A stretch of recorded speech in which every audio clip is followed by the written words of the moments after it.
Good morning everyone. Mat পরিবারের সকলকে জানাই এক গ্র্যান্ড ওয়েলকাম। সবাই কেমন আছেন? আমি দীপান্বিতা শুরু করছি আজকের ব্লগটা আজকে একটু অন্যরকম হতে চলেছে।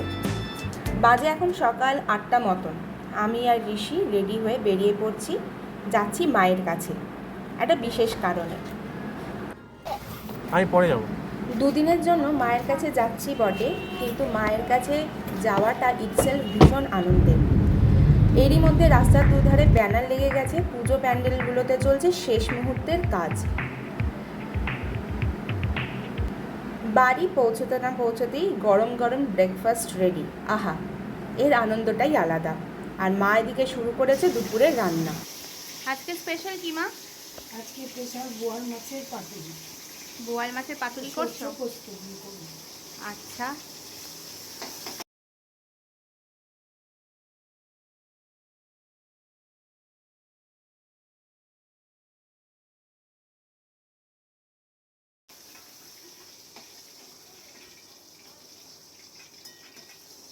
তার জন্য কি কি লাগবে আমাদের একটু বলো।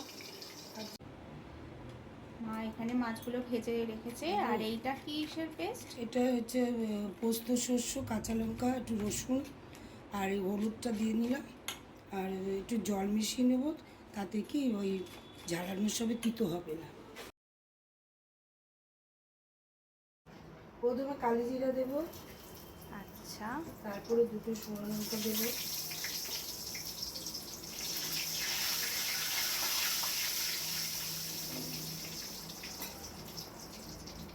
তারপরে এই মশলাটা দিয়ে দেবো। মশলাটা কি কি দিয়েছো আরেকবার বলে দাও। পোস্ত, শস্য, রসুন। আচ্ছা।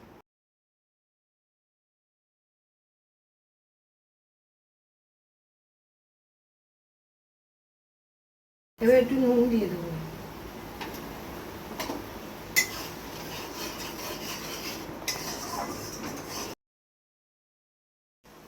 এরপরে মাছটা দিয়ে দেবো।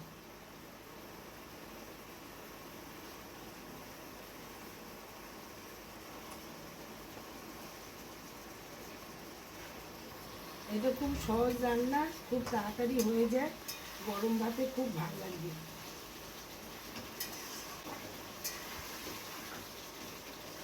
একটু পোস্ত শস্য একসাথে করলে কি কারণটা হচ্ছে অম্বল হয় না।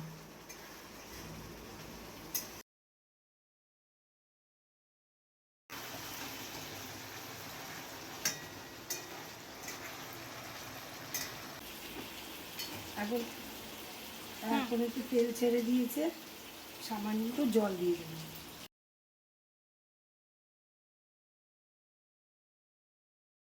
মাছ হয়ে গেছে, সামান্য একটু ধনে পাতা দিয়ে দেবো। বোয়াল মাছের ঝালটা খেতে দারুণ হয়েছিল। মায়ের হাতে যে কোনো রান্নাই খুব স্পেশাল, আর এইগুলো খেতে, বিশেষ করে এই ধরনের রান্নাগুলো খেতে দারুণ লাগে। তাই আর দেরি না করে দুপুরবেলা তাড়াতাড়ি লাঞ্চটা সেরে নিয়েছিলাম। লাঞ্চ শেষে এবার দুপুরে একটু আড্ডা, গল্পর সময়। ঋষিকে এদিকে ঘুম পাড়িয়ে দিয়েছি। এবার আপনাদের সাথে শেয়ার করি পুজোতে মা আমাদের জন্য কী কী শাড়ি কিনেছে। এই পুজোতে কটনের শাড়ি বলুন বা কোটা শাড়ি ভীষণভাবে ট্রেন্ডে। তাই মাকে আগে থেকেই বলে রেখেছিলাম যে শাড়ি কিনলে কিছু রেগুলার ওয়্যারে কটন ভালো শাড়ি কিনো। মা সেই মতনই কিনেছে। এই কটন শাড়িটার কালার কম্বিনেশনটা আমার দারুণ লেগেছিল। শাড়িগুলো আমি আগে থেকেই দেখে রেখেছি, মা সেই মতনই ফলস পিকো করে সবকটা শাড়ি রেডি করে রেখেছিল। নেক্সট এই শাড়িটাও ভীষণ সুন্দর, এটা একটা কোটা শাড়ি। যদিও এই শাড়িটার ব্লাউজ পিস রয়েছে, ব্লাউজ বানানোর তো সময় নেই, তাই ভাবছি ইয়েলো অথবা ব্লু যে কোনো একটা কালারের ব্লাউজ দিয়ে এটাকে পেয়ার আপ করবার, সাথে কিছু জাঙ্ক জুয়েলারি। দারুণ লাগবে।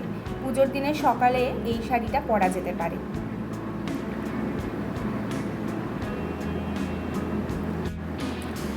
এই শাড়িটা সবুজ কপার শাড়ি, টিল ব্লু এর সাথে কপার, দারুণ কম্বিনেশন। প্রত্যেকটা শাড়ি দুর্দান্ত। এদিকে বাইরে নেমেছে ঝমঝমিয়ে বৃষ্টি, সাথে মেঘের কি গর্জন। প্রায় ঘণ্টাখানেক ধরে চলল এই তুমুল বৃষ্টি। বৃষ্টি থামতেই সন্ধেবেলায় গিয়েছিলাম গড়িয়াহাটে। কিছু টুকিটাকি শপিংয়ের জন্য। পুজোর আগে এই ধরনের শপিং তো লেগেই থাকে। গড়িয়াহাটে ছিল দেখবার মতন ভিড়, যেন অলরেডি পুজো শুরুই হয়ে গেছে। যাই হোক, শপিং শেষে বাড়ি ফিরেছি প্রায় রাত 8টার মতো। আজকে তাহলে এই অবধি। দেখা হচ্ছে নেক্সট একটা কোনো ব্লগে। সকলকে জানাই শুভ শারদিয়া। সবাই খুব এনজয় করুন। দেখা হচ্ছে নেক্সট ব্লগে। Till then, by.